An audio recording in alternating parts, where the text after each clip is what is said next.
दिल्ली के जामा मस्जिद के पास वसीम नाम का एक आदमी छोटे से मकान में रहता था, जो मुर्ग मुसल्लम और रुमाली रोटी का ठेला लगाकर अपने परिवार को चलाता था। उसके परिवार में उसकी पत्नी फातिमा और एक बेटी सना रहती थी। एक दिन वसीम अपना मुर्ग मुसल्लम का ठेला लेकर घर से निकलता है। अम्मा मियाँ फातिमा, जल्दी से मुर्ग मुसल्लम के सारे मसाले दे दो, मैं तो ले जाने भूल ही गया। जी अभी लाई। फातिमा भागकर जल्दी से वसीम को मसाले लाकर देती है और वसीम अपना ठेला लेकर चल देता है और अपने ठिये पर ठेले को लगाता है और ग्राहकों को आवाज लगाने लगता है।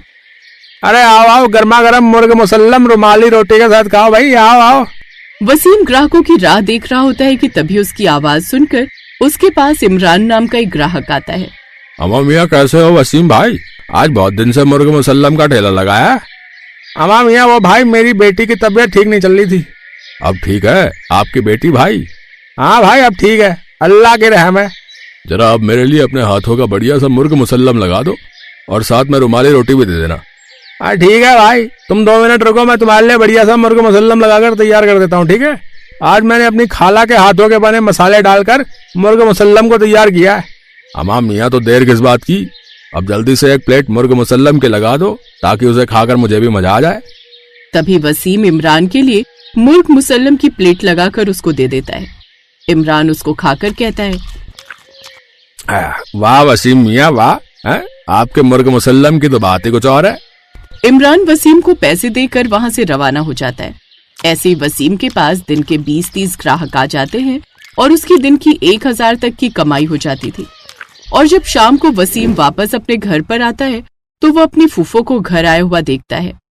या अल्लाह, आ गए आप? आपकी फूफो कब से आपकी राह देख रही थी। हाँ फातिमा, वो आज ग्राहकों की भीड़ थोड़ी ज्यादा थी और आज सारा मुर्ग मुसल्लम भी खत्म हो गया है। अरे वसीम बेटा, मैं तो कब से तेरी राह में बैठी थी कि वसीम आएगा तो मुर्ग मुसल्लम बचा कर लेकर आएगा तो मैं भी खाती जाऊंगी। अरे आपकी फिक्र कर रही हो फूफो, नहीं बचा तो कोई नहीं, आप बस 10 मिनट बैठो, मैं अभी आपके लिए मुर्ग मुसल्लम बनाकर लाया। वसीम रसोई में जाता है और मुर्ग मुसल्लम बनाना शुरू कर देता है। थोड़ी देर बाद गर्मा गर्म मुर्ग मुसल्लम तैयार करके लाता है और वसीम का पूरा परिवार मुर्ग मुसल्लम को रोटी के साथ मजे से खाता है। वाह वसीम बेटा, आज तो मजा ही आ गया मुर्ग मुसल्लम खाकर। पेट तो भर गया पर मन अभी तक नहीं भरा मेरा। थोड़ी देर बाद वसीम के घर से उसकी फूफो चली जाती है और वसीम बचा हुआ मुर्ग मुसल्लम अपनी फूफो के घर के लिए रख देता है। वसीम का मुर्ग मुसल्लम लोगों को इतना ज्यादा पसंद था, ग्राहक तो छोड़ो, उसके रिश्तेदार भी उसके घर पर आकर खाते थे। ऐसे ही दिन गुजरते जाते हैं और एक दिन वसीम के ठेले के सामने आरिफ अपना बिरयानी का ठेला लगाकर बिरयानी बेचने लगता है। जहां वसीम 120 रुपए की मुर्ग मुसल्लम की प्लेट बेचता था, वहीं दूसरी तरफ आरिफ 70 रुपए की बिरयानी बेचता था, जिस वजह से आरिफ के ठेले पर ग्राहक ज्यादा आने लगे थे और वसीम की कमाई लगभग चौपट हो गई थी। हाँ मियाँ, सुबह से अपने ठेले पे खड़ा हूँ लेकिन कोई भी ग्राहक यहाँ पर आने को तैयार ही नहीं हो रहा है। जब से आरिफ भाई से अपना ठेला लगाया है, जब से मेरा काम बंद ही हो लिया है। एक बार आरिफ भाई से बात करके देखता हूँ। तभी वसीम आरिफ के ठेले के पास जाता है और उसे कहने लगता है, आरिफ भाई, जब से आपने अपना ठेला यहाँ लगाया है, जब से मेरा काम तो बंद ही हो गया है। अगर ऐसे ही चलता रहा तो मेरा ठेला जल्दी ही बंद हो जाएगा। इसलिए आपसे मेरी विनती है, आप अपना ठेला कहीं और लगा लीजिए। देखो मियाँ, आप भी यहाँ कमाने आए हो और मैं भी यहाँ कमाने आया हूँ। रही बात कमाई की तो सब अपनी अपनी किस्मत का खाते हैं और मुझे क्या लेना देना तुम्हारे ठेला चले ना चले। मैं अपना ठेला यहाँ से नहीं हटाऊंगा। चलो हटो, अब मुझे अपना काम करने दो। अम्मा मियाँ, ये आप कैसी बात कर रहे हो? मैं तुमसे यहाँ प्यार से बात करने आया हूँ और तुम हो कि लड़ने को ही सवार हो रही हो। भैया ऐसा मत करो यार, हम सबको खुदा के घर जाकर हिसाब देना है। ओ देखो भाई, मुझे यहाँ खड़े होकर ज्ञान मत दो, समझे? मैं अपना ठेला यहाँ से कहीं नहीं हटाने वाला और तुम्हें मेरे ठेले से इतनी ज्यादा दिक्कत हो रही है ना, तो तुम अपना ठेला हटाकर कहीं और लगा लो भैया।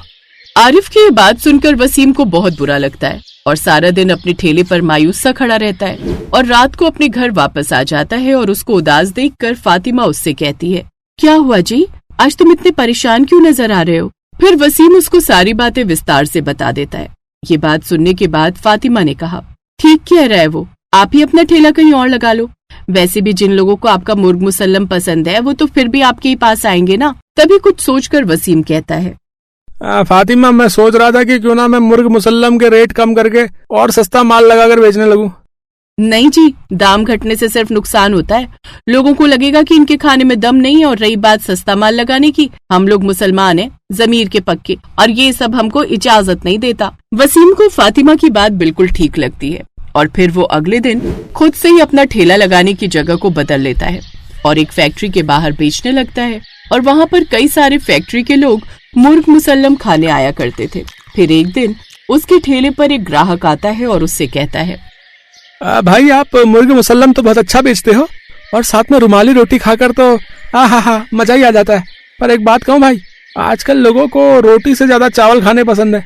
तुम मुर्ग मुसल्लम के साथ रोटी और चावल भी बेच सकते हो। जिसको चावल खाने वो चावल खा लेगा और जिसको रोटी खानी होगी वो रोटी खा लेगा। उस ग्राहक की बात सुनकर वसीम को अच्छा लगता है, क्योंकि बहुत दिनों के बाद किसी ग्राहक ने उसका हौसला बढ़ाया था और उसकी तारीफ भी की थी। वो घर आकर सारी बात अपनी पत्नी को बताता है और कहता है, अम्मा मैंने सोच लिया फातिमा, मैं अपनी जगह नहीं बदलूंगा और कल से मैं अपना ठेला उसी जगह पे लगाऊंगा और मुझसे हार मानकर आरिफ को ही अपना ठेला कहीं और लगाना पड़ेगा। ऐसा भूलकर वसीम कल से अपना ठेला पहली वाली जगह पर ही लगाने लगा और रोटी के साथ चावल भी बेचने लगा। वो 60 रुपए में मुर्ग मुसल्लम के साथ चावल और रोटी भी बेचने लगता है, क्योंकि उसको रोटी का खर्चा बच रहा था और चावल राशन पर से उसको मिल ही रहा था। उस दिन से आरिफ के ठेले पर लोग अब बिरयानी खाने कम आने लगे थे, क्योंकि उनको 60 रुपए में अच्छा खाना खाने के लिए मिल रहा था। वहीं आरिफ की थाली बिरयानी 70 रुपए की आती थी और शाम को आरिफ अपने घर पर आता है, सारी बात अपनी पत्नी को बताता है। तभी उसकी पत्नी कहती है, अजी तो इसमें ज्यादा परेशान होने की क्या बात है, आप 40 रुपए की बिरयानी बेचने लगे और रात के अंधेरे में थोड़ा सस्ता मांस खरीद कर लाया कीजिए और उसकी बनाकर बिरयानी बेचने लगे। कौन सा किसको पता चल रहा है कि आप कैसा मांस डाल रहे हो। वैसे तो तुम ठीक कह रही हो आलिया, और ऐसे तो लोग 40 रुपए में बिरयानी का नाम सुनकर हमारे ठेले की तरफ दौड़े चले आएंगे। फिर देर किस बात की जी, आप कल से ही 40 रुपए में बिरयानी बेचनी शुरू कर दीजिए। अगले दिन से आरिफ ऐसे ही करने लगता है और रात को खराब मांस खरीद कर लाता है, उसकी बिरयानी बनाकर बेचने लगता है और ग्राहकों को उस बिरयानी के खाने से तबीयत खराब हो जाती है। जो भी ग्राहक इस बारे में जाकर उससे बहस करता, उसको आरिफ डांट कर अपने ठेले पर से भगा देता था। अब धीरे धीरे आरिफ के ठेले पर ग्राहक आने कम हो जाते हैं और बाद में उसका काम बंद हो जाता है। तभी उसके पास वसीम आकर बोलता है, आरिफ मियाँ, लगता है अब हमारी आपस की जंग बहुत हो गई है। आपने भी ग्राहकों की सेहत के साथ बहुत खिलवाड़ कर लिया। आप जिस मांस वाले से रात को खराब और सस्ता मांस लेकर आते हो ना, उसने मुझे सब कुछ बता दिया है और उसकी तुम लोग बिरयानी बनाकर बेचते हो। लेकिन मैं चाहता तो ये तुम्हारे ग्राहकों को बता देता, पर मैंने ऐसा नहीं किया। अरे तुम मुझे ये बात बोलकर डरा रहे हो क्या है, ताकि मैं अपना ठेला यहाँ से हटा लूं? मियाँ नहीं भाई, अगर मुझे ऐसा करना होता तो मैं कब का कर चुका होता और ग्राहकों से तुम्हें पिटवा भी सकता था और खुद भी खाओ कमाओ और कभी भी खराब माल का इस्तेमाल ना करें, वरना तुम्हें बिरयानी में खराब मांस डालकर बेचने के कारण जो है ना, जेल भी हो सकती, समझ गए। वसीम की ये बात सुनकर आरिफ को अपनी गलती का एहसास होता है और वसीम से वो अपनी गलती की माफी मांगता है और खुद से ही आरिफ अपना ठेला कहीं और लगा लेता है और पूरी मेहनत और ईमानदारी से बिरयानी बेचने लगता है, जिससे दोनों के काम अच्छे चलने लगते हैं। वसीम और आरिफ के बीच में भाईचारा भी अच्छा हो जाता है और दोनों अपने परिवार के साथ खुशी खुशी रहने लगते हैं।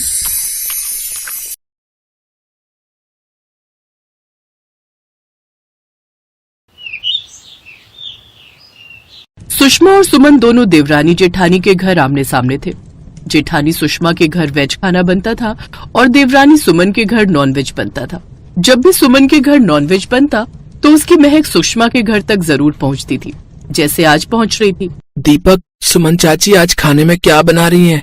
बहुत खुशबू आ रही है। रिंकू भैया, वो मम्मी आज चिकन बिरयानी बना रही हैं।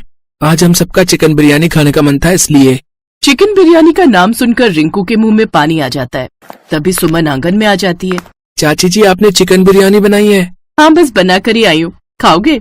पर मम्मी ने तो राजमा चावल बनाए हैं। छोड़ो ना, राजमा चावल तो हम रोज ही खाते रहते हैं। हाँ चाची, मैं बस अभी हाथ मुंह धोकर आता हूँ। चाची, मैं भी आ जाऊँ? हाँ, क्यों नहीं, तुम भी आ जाओ। मैंने बहुत सारी चिकन बिरयानी बनाई है, सब मिलकर खाएंगे। रिंकू और गिन्नी दोनों सुमन के घर खाना खाने के लिए जाने लगे। तभी सुषमा ने उन्हें रोक दिया। तुम दोनों कहाँ जा रहे हो? खाना नहीं खाना क्या? नहीं मम्मी, मैं और गिन्नी चाची के घर जा रहे हैं। उन्होंने अपने यहाँ चिकन बिरयानी बनाई है। ये राजमा चावल हम कल खा लेंगे। तुम दोनों की रोजाना की आदत है, जब खाना ही नहीं होता तो बनवाते क्यों? तुम दोनों को भी हर समय नॉनवेज खाने की आदत पड़ती जा रही है। पता नहीं सुमन को भी नॉनवेज की क्या लत है, अपने साथ साथ पूरे घर को नॉनवेज खाना सिखा दिया है। तो नॉनवेज खाने में बुराई ही क्या है माँ, अच्छी बात है। अब सुषमा ने तो इतने सालों में बच्चों को और मुझे कभी खिलाया नहीं। सुमन के आने के बाद कम से कम बच्चों को नॉनवेज मिल जाता है। राजेश भैया, थोड़ी सी चिकन बिरयानी दे दूं, खाओगे? अभी खाना तो नहीं खाया? अरे कहाँ खाया है यार, तुम्हें तो पता है मैं राजमा नहीं खाता हूँ। बिरयानी खिला दे, बहुत मन हो रहा है कुछ चटपटा खाने का। हाँ हाँ देता हूँ भैया। पूरे घर में सुमन की बहुत तारीफ होती थी। उसके नॉनवेज के सामने वेज खाना घर में किसी को अच्छा नहीं लगता था, सिवाय सुषमा और उसकी सास के। सुमन अक्सर ही बदल कर नॉनवेज डिश बनाती रहती थी, कभी फिश करी, कभी अंडा करी, कभी मटन चिकन की तरह की डिशेस। और इधर सुषमा भी वेज बनाने में कुछ कम नहीं थी। उसका वेज खाना बहुत ही टेस्टी बनता था, पर अभी नॉनवेज खाने वालों को वेज की कदर नहीं हो रही थी। सुनो, आज तो मैंने आपकी पसंद की मक्के की रोटी और सरसों का साग बनाया, आप खा ही नहीं रहे। नहीं, मैं कल खा लूंगा। आज सुमन ने बटर चिकन बनाया है, आज मेरी वही पार्टी है। तुम और माँ खा लेना, बच्चे भी मेरे साथ उधर ही खाना खा रहे हैं। ये तुम लोगों ने रोजाना का क्या चक्कर बना रखा है, जब देखो सुमन के घर नॉनवेज खाने के लिए चले जाते हो। अरे अपने घर का साधारण भोजन तुम्हें बुरा लगता है? आजकल साग का सीजन है, मक्के की रोटी सरसों का साग कितना अच्छा लगता है, और तुम हो जो शाकाहारी चीज कुछ भी नहीं खाते हो। तभी सुमन भी आ जाती है। अरे माँ जी भाभी, आप भी उधर ही आ जाओ ना, कुछ वेज बना लेंगे, इकट्ठे खाना खा लेंगे। नहीं नहीं, मैं बिल्कुल उधर नहीं खाना खा सकती, मुझे तो वैसे भी मांसाहारी भोजन से घृणा है, मैं नहीं खाऊंगी उधर खाना। सुमन तुम तो जानती हो मैं और माँ जी उन बर्तनों में बिल्कुल भी खाना नहीं खाते जिनमें नॉनवेज बनता है। कोई बात नहीं, तुम लोग खा लो, इधर मक्के की रोटी सरसों का साग बना हुआ है, मैं और माँ जी वही खा रहे हैं, तुम खाओगी क्या? सुषमा की बात सुनकर सुमन जोर से हंस पड़ती है, साथ में नरेश भी हंसने लगता है। भाभी, नॉनवेज के सामने वेज कुछ भी नहीं है, ये लोग नॉनवेज के अलावा कुछ नहीं खाते। जब नॉनवेज सामने रखा हो तो बिल्कुल भी वेज को मुंह नहीं लगाएंगे। मैं इन सबको अच्छे से जानती हूँ, ये मेरे हाथ का बना हुआ बटर चिकन बहुत शौक से खाते हैं। भाभी, अब आप भी वेज बनाना छोड़ दो, नॉनवेज खाना शुरू कर दो। उस दिन पहली बार सुषमा को बहुत बुरा लगा, उसका दिल बहुत दुखा। अब उसने खाना बनाना बहुत कम कर दिया। उसे पता था कि अगर वो शाकाहारी खाना बनाएगी तो कोई नहीं खाएगा, सब मांसाहारी खाना ही खाएंगे। वो बस अपनी सास और अपने लिए वेज खाना बनाती थी। सुषमा ने सुबह का नाश्ता बनाना भी बंद कर दिया। मम्मी, आज आपने नाश्ता नहीं बनाया? नहीं, अब मैं कोई नाश्ता नहीं बनाया करूंगी। तुम्हें तो नॉनवेज पसंद है ना, जाओ चाची के घर जाओ और वही नाश्ता करना।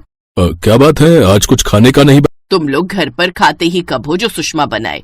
तुम्हें तो सारा दिन सुमन के घर जाना होता है ना, तो अब वहीं चले जाओ, उसने कुछ बनाया होगा। मम्मी बहुत भूख लगी है, कुछ बना दो। आज मैं कुछ नहीं बनाऊंगी, और आज तो क्या, मैं अब कभी भी आप सबके लिए कुछ नहीं बनाऊंगी। अगर खुद बनाकर खा सकते हो तो खा लो। सुषमा अब अपनी सास और अपने लिए ही खाना बनाने लगी। उसने राजेश और बच्चों के लिए खाना बनाना बिल्कुल बंद कर दिया। अब राजेश और बच्चे बहुत परेशान हो गए। वो सुमन के घर भी बार बार जाकर कुछ खा नहीं सकते थे, वो तो सिर्फ नॉनवेज खाने के लिए बुलाती थी। एक दिन सुमन बहुत बीमार पड़ गई, उसकी तबीयत बहुत खराब हो गई। उसे टाइफाइड बुखार हो गया, इस वजह से वो बहुत कमजोर हो गई और घर के काम नहीं कर पाई, घर में खाना भी नहीं बनता था। सुमन, मैं सुषमा भाभी को बोलता हूँ, तुम्हारे लिए मूंग की दाल की खिचड़ी बना देंगी। नरेश, भाभी तो पहले ही भैया और रिंकू गिन्नी से नाराज है, वो उनके लिए भी कुछ खाने का नहीं बनाती, तो मेरे लिए कैसे बनाएंगी? एक बार बोलकर देख लेता हूँ, या रहने दो, चलो मैं कोशिश करता हूँ, शायद बना लूं। नरेश रसोई में खिचड़ी बनाने लगता है, तभी सुषमा डिब्बे में खिचड़ी भर कर ले आती है। नरेश भैया रहने दो, आप नहीं बना पाओगे, मैं खिचड़ी बनाकर लाई हूँ। सुमन, ये लो खिचड़ी खा लो, तुम्हारे लिए अच्छी है। सुमन बहू, अब कैसी तबीयत है? अब ठीक है, डॉक्टर कह रहा था मैंने बासी चिकन खा लिया, इस वजह से मुझे टाइफाइड हुआ। खाने में खिचड़ी दलिया सब्जियों का सूप वगैरह बोला है। नॉनवेज अभी बिल्कुल मना किया है, क्योंकि आजकल नॉनवेज बहुत खराब आ रहा है, मार्केट में सड़ा हुआ नॉनवेज बेच रहे हैं, इसीलिए वही नुकसान कर गया है। पर मेरी तो वेज खाना बनाने की हिम्मत ही नहीं है। अरे तुम इस हालत में खाना थोड़ी बनाओगी, टेंशन मत लो, मैं और माँ जी सब संभाल लेंगे, तुम कुछ दिनों तक आराम करो, मैं सबके लिए खाना बना दिया करूंगी। नरेश भैया, मैं नॉनवेज नहीं बनाती, आप वेज खा लोगे ना? सुषमा की बात सुनकर नरेश ने हाँ में सिर हिला दिया। उस दिन घर में सिर्फ वेज बना, नॉनवेज नहीं। दीपक बेटा, मैं नॉनवेज नहीं बना सकती तो क्या हुआ, मैंने तुम्हारे लिए वेज चाप और शाही पनीर बनाया है, अपनी ताई जी को खाकर बताओ कैसा बना है। सचमुच बहुत टेस्टी है ताई जी, आप तो वेज खाना बहुत अच्छा बनाती हो, ये तो नॉनवेज से भी अच्छा है। तो और क्या, वेज खाना नॉनवेज खाने से बढ़िया ही बनता है। कुछ समय बाद सुमन ठीक हो गई। मैं सोच रही हूँ अब नॉनवेज खाना बंद कर देते हैं, पता नहीं जब से वेज खाना शुरू किया है नॉनवेज खाने का मन ही नहीं करता। हाँ, तो जबरदस्ती थोड़ी है, हम भी नहीं खाएंगे, हम भी वेज ही खाया करेंगे। तुम भी अब वेज खाना बनाया करना, सुषमा भाभी की तरह। उस दिन के बाद सुमन के घर में नॉनवेज बनना बंद हो गया। अब वो भी सुषमा की तरह वेज खाना बनाती थी। माँ जी, भाभी, आज तो आप मेरे घर में खाना खा सकते हो ना? अब मेरे घर में नॉनवेज नहीं बनता। हाँ हाँ, अब तो मैं जरूर खाऊंगी अपनी छोटी बहू के हाथ का खाना। मैं भी अपनी देवरानी के हाथ का खाना जरूर खाऊंगी। मुझे खुशी है कि तुमने नॉनवेज खाना छोड़ दिया। अब दोनों तरफ जो भी बनेगा हम एक दूसरे को खाने के लिए जरूर देंगे। सुमन को भी बहुत अच्छा महसूस हो रहा था। उसे लगता था कि वो नॉनवेज के बिना रह ही नहीं सकती, पर ऐसा कुछ नहीं था।